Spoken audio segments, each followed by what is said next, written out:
오직 믿음을 본받으라 라는 제목의 말씀을 우리가 함께 나누기 원합니다.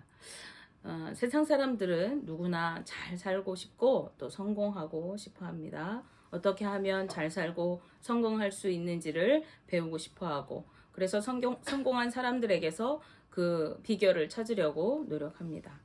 그들과 가까이 하고 싶고 닮아가기를 원합니다. 그렇기 때문에 서점에는 매일같이 성공하는 사람들의 습관이 무엇인지, 그들이 어떤 것들을 보고 듣고 읽고 말하는지, 무엇을 먹고 무엇을 생각하고 또 어떻게 행동하면서 살아가는지에 관한 그러한 서적들로 가득합니다.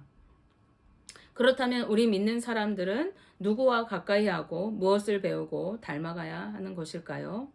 우리 믿는 사람들은 세상적으로 돈을 많이 버는 것이나 건강하게 살아가는 것이나 잘 되는 것이나 이러한 것을 배우기 앞서서 하나님과 동행하는 사람들과 가까이 하고 올바른 신앙을 배워가야 합니다. 그리고 그들의 모습을 닮아가야만 하는 것이죠. 그리고 궁극적으로는 예수 그리스도의 모습을 닮아가야 하는 것입니다. 오늘 본문 말씀은요, 모압 여인인 룻에게 있었던 일련의 사건들을 기록하고 있습니다. 그녀는 기근을 피해서 베들레헴에서부터 이 모압 땅으로 이주해 왔던 엘리멜렉과 나오미의 아들과 결혼을 하게 되었습니다. 그런데 결혼한 지 얼마 못 돼서 남편과 사별을 하게 되고 시어머니 나오미를 모시고 살아가게 되었습니다. 어느 날 나오미는요, 하나님께서 자신의 고향 땅인 베들레헴을 돌보시고 다시 그곳에 양식을 공급해 주셨다라고 하는 소식을 듣게 됩니다. 기근이 끝난 것을 말하는 것이죠. 자신은 기근을 피해서 하나님이 기업으로 주신 고향 땅을 버리고 이방의 땅인 모압으로 왔지만 이곳에서 남편도 잃고 두 아들까지 모두 잃고 이제 살 길이 막막했던 그러한 차였는데, 이제 고향 땅은 다시 하나님의 은혜로 곡식을 얻게 되었다, 이런 소식을 듣게 되었던 것이죠.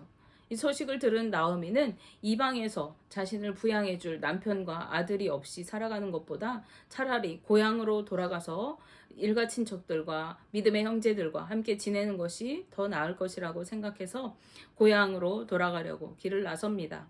그런데 이때 함께 살고 있던 사별한 자신의 두 며느리 오르바와 룻이 함께 길을 따라 나섰어요. 근데 나오미가 가만히 생각을 해보니까 남편도 없는 이 며느리들이 자신을 따라서 타국인, 이 며느리들한테는 베들레헴이 오히려 이방이잖아요.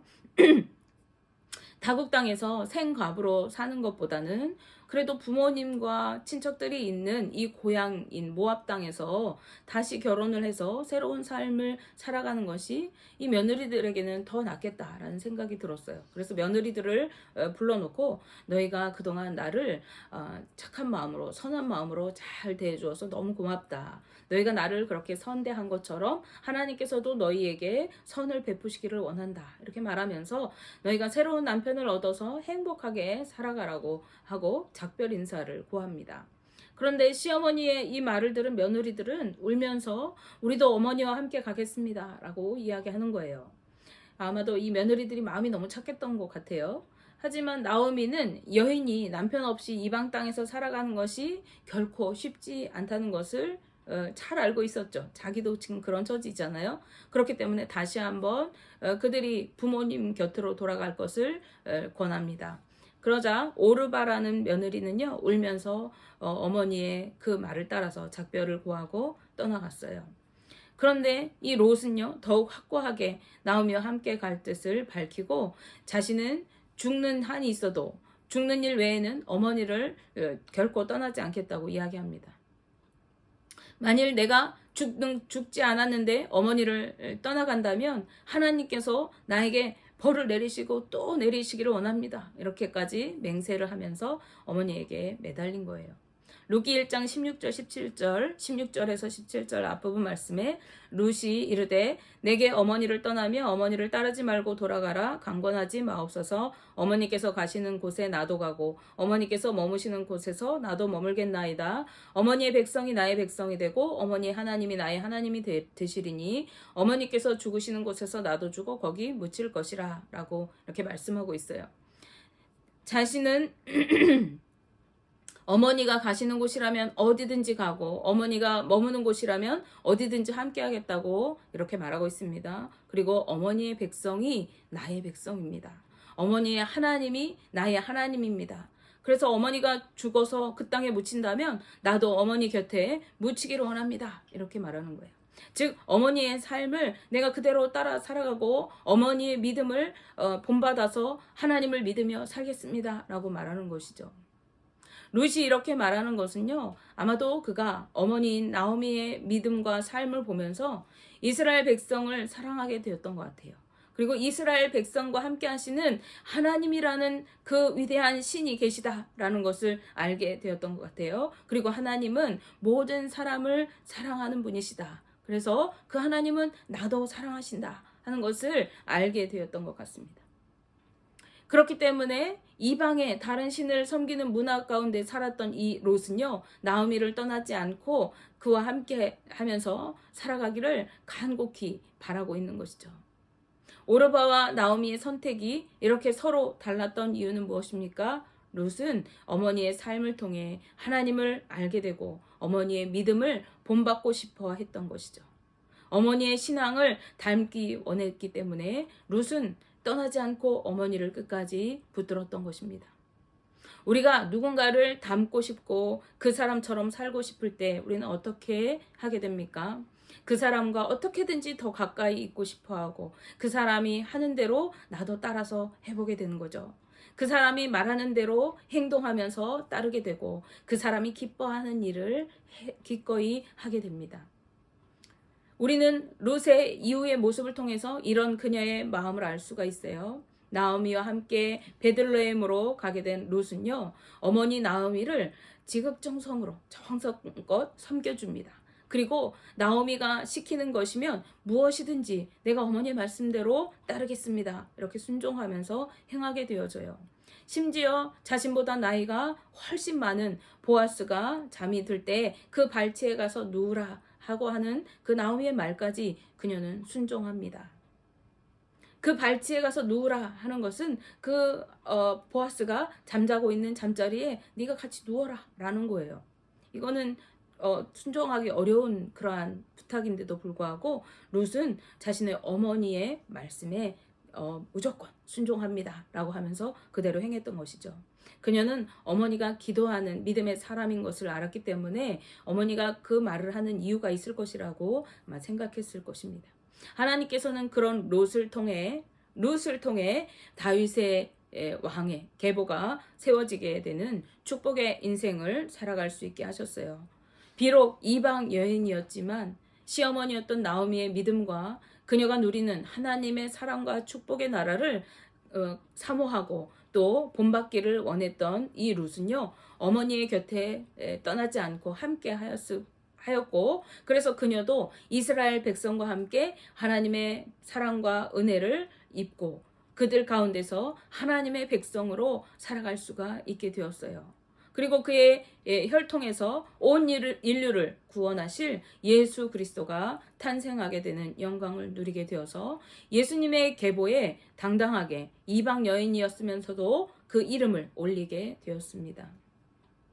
이 이야기를 통해서 우리는 두 가지를 알 수가 있어요. 하나는 우리 믿음의 사람들이 신앙의 본을 보이고 하나님의 영광을 드러내는 삶을 살아가야 한다는 것입니다. 그래서 다른 사람들이 우리의 삶을 통해서 복음을 만나고 예수 그리스도를 만나고 하나님을 만나야 한다는 거예요. 특히 부모님들은 더욱 삶을 통해서 신앙의 본을 보이고 믿음을 나타내서 예수 그리스도를 선포하는 삶을 살고 자녀들에게 믿음의 선배로서 신앙의 유업을 물려주어야 하는 것입니다. 나오미가 먼 이방 땅에 있었지만 그가 하나님을 의지하고 살아갔을 때 그 며느리 롯이 그 하나님을 사모하고 어머니를 따라서 믿음의 삶을 살았던 것처럼 우리 부모 세대들은 또 신앙의 선배들은 믿음의 삶을 통해서 우리 후손들에게 하나님의 축복을 누리는 삶이 어떠한 것인가, 믿음으로 살아간다는 것이 어떠한 것인가를 드러내야 하는 거예요. 부모인 나의 삶을 통해서 나의 자녀가 하나님을 만나고 복음을 만나고 예수 그리스도를 만나야 하고 나의 모습을 닮아가도록 해야 하는 것이죠. 다음으로 자녀인 우리들은 신앙의 선배인 부모 세대들의 믿음과 신앙을 닮아가기를 힘쓰고 본받는 삶을 살아가야 합니다. 부모의 믿음은 부모의 믿음이고 나의 믿음은 내 믿음이니까 내가 알아서 내 맘대로 살아간다고 해서는 안 되는 것이죠.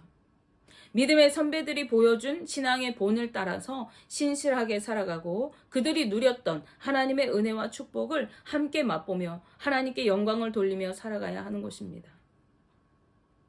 오랫동안 신앙생활 했던 사람들이 주로 말하는 이야기가 있어요.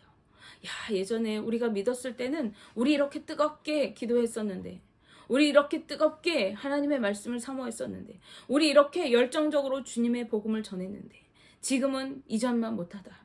지금은 그러한 기도가 없다. 지금은 복음을 전할 그러한 상황이 되질 못한다. 이렇게 얘기하는 거예요.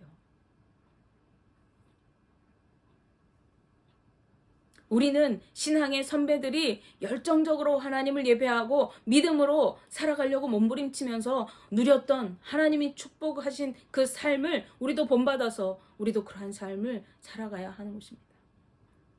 그런데 이러한 삶은요, 무조건 함께 붙어 산다고 해서 이어받아지는 것이 아니에요. 함께 같이 있다고 해서 그 삶을 나도 함께 누리면서 사는 것이 아닙니다. 성경에는 신앙의 유업을 물려받지 못하면서 하나님께 버림받은 사람들에 대해서 여러 번 기록하고 있어요. 하나님의 성전에서 나이가 많아서 늙도록 제사장으로 섬겼던 엘리 제사장이 있습니다. 그의 두 아들인 홈니와 비느하스는요, 아버지와 함께 제사장 역할을 했던 사람들이에요. 그들은 항상 아버지가 성전에서 하나님을 섬기는 것을 보고 자랐던 사람들이죠. 하나님께 드리는 제사를 지켜보면서 살았던 세대들이에요. 그런데 그들은 하나님께 드리는 제사를 멸시하여서 제사 드릴 제물의 좋은 것을 하나님께 드리기도 전에 먼저 차지하였어요. 그리고 회막문에서 수종드는 여인들과 함께 동침하면서 성전을 더럽혔습니다. 이것은 하나님 앞에 가증한 행동이고 하나님을 멸시하고 하나님 말씀에 불순종하는 죄악된 것이었습니다. 그럼에도 불구하고 엘리는요, 자식들이 저지르는 이런 악행에 대한 소문들이 들려오고 있는데도 불구하고 그들을 엄히 꾸짖고 책망하지 않았어요. 하나님께서는 하나님 앞에 죄를 지은 엘리의 두 아들과 그것을 알고도 자식들을 책망하지 않고 바로잡지 못한 엘리 제사장의 집에 하나님의 사람을 보내셔서 저주를 선포하십니다. 사무엘상 2장 29절 30절 말씀에 너희는 어찌하여 내가 내 처소에서 명령한 내 제물과 예물을 밟으며 내 아들들을 나보다 더 중히 여겨 내 백성 이스라엘이 드리는 가장 좋은 것으로 너희들을 살찌게 하느냐. 그러므로 이스라엘의 하나님 나 여호와가 말하노라. 내가 전에 내 집과 내 조상의 집에 내 앞에 영원히 행하리라 하였으나 이제 나 여호와가 말하노니 결단코 그렇게 하지 아니하리라. 나를 존중히 여기는 자를 내가 존중히 여기고 나를 멸시하는 자를 내가 경멸하리라 라고 말씀하십니다. 그 집안이 하나님 앞에서 더 이상 섬기지 못하도록 하시겠다는 거예요. 하나님의 예언하신 이 말씀대로 엘리의 두 아들 홈니와 비느하스는 바벨론과의 전투에 나갔다가 한날에 같이 죽임을 당하고 맙니다. 뿐만 아니라 전쟁에 들고 나갔던 하나님의 법궤 또한 바벨론에게 빼앗기고 말아요. 그리고 이 전쟁에 패전한 소식, 아들들의 죽음의 소식, 그리고 하나님의 법궤가 이제 빼앗겼다는 소식을 들은 엘리 제사장은 의자에 걸터 앉아 있다가 너무나도 놀라서 뒤로 넘어져 목이 부러져 죽고 말았어요. 아버지와 아들들이 한날에 죽고 말았던 거예요. 하나님의 성전에서 섬기던 제사장의 가문이었으면서도 부모는 믿음의 본을 보이지 못하였고 자식들은 신앙을 제대로 배우지 못한 채로 관례에 따라서 그저 제사장직에 직임되어서 성전에서 섬긴다고 하면서 하나님 앞에서 가증히 행하고 죄를 짓다가 온 집안이 멸문을 당하고 말게 된 것입니다. 아무리 제사장이고 하나님께 드리는 제사를 직접 집전한다고 해도 믿음이 바르지 못할 때 하나님의 진노를 사게 되고 멸망을 당하게 될 수 있다는 사실을 보여주는 사건입니다. 성전에서 중직을 맡아 행하고 종교 지도자로 섬긴다고 해도 믿음이 바르지 못하고 말씀대로 살아가지 않을 때 그가 행하는 모든 것이 헛된 것임을 보여주는 것이죠. 오늘날도 마찬가지입니다. 우리가 아무리 교회에서 장로가 되고 안수집사가 되고 심지어 목회자가 되어서 교회를 맡아서 한다 할지라도, 교회에서 찬양대로 섬기고 성가대로 섬기고 교사로 섬긴다고 할지라도 그 마음이 하나님께 있지 않고 말씀대로 삶이 이루어지지 않을 때 그 모든 것은 헛된 것이 되고 하나님께 가증한 것이 되는 것입니다. 따라서 우리는 가장 먼저 마음을 하나님께로 향하고 신실한 믿음과 온전한 예배로 가정과 삶을 세우는 것이 우선되어져야 하는 것입니다. 말씀대로 행하여 살아가고 자녀들에게 믿음의 본을 보여서 배우도록 해야 하는 것입니다. 그런가 하면 하나님께 위대하게 쓰임받았던 이스라엘의 마지막 사사 사무엘이 있습니다. 그는 하나님의 말씀대로 순종하여 살았어요. 이스라엘의 두 왕을 기름 부어서 세웠던 신실한 믿음의 사람이었습니다.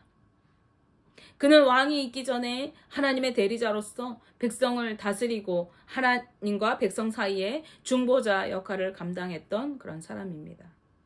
그런 사무엘이 이제 나이가 많아서 늙게 되었어요. 그리고 그의 아들들인 요엘과 아비야라고 하는 두 아들이 이스라엘을 다스릴 다음 사사로 세워지게 되었습니다.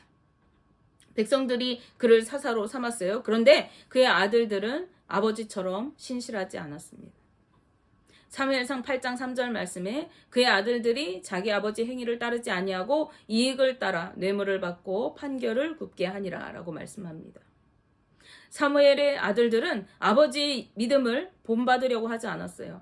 아버지 믿음은 자신들과 상관없는 것이고 제멋대로 세상 유익을 쫓아서 살았습니다.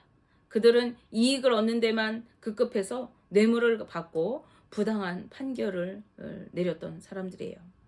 정의와 공의로 백성을 다스리지 않고 물질을 쫓아서 살면서 부정과 부패를 저질렀던 것이죠. 이제 사무엘은 늙어서 더 이상 백성들을 통치해 나가기가 점점 어렵게 되고 있는 상황이었고, 사무엘의 이 아들들은 백성을 제대로 다스리지 못하고 부정한 일을 행하면서 아버지와 다른 삶을 살아가는 것을 보았어요. 이 모습을 본 이스라엘 백성들은요, 민족의 위기라고 여겼던 것 같아요.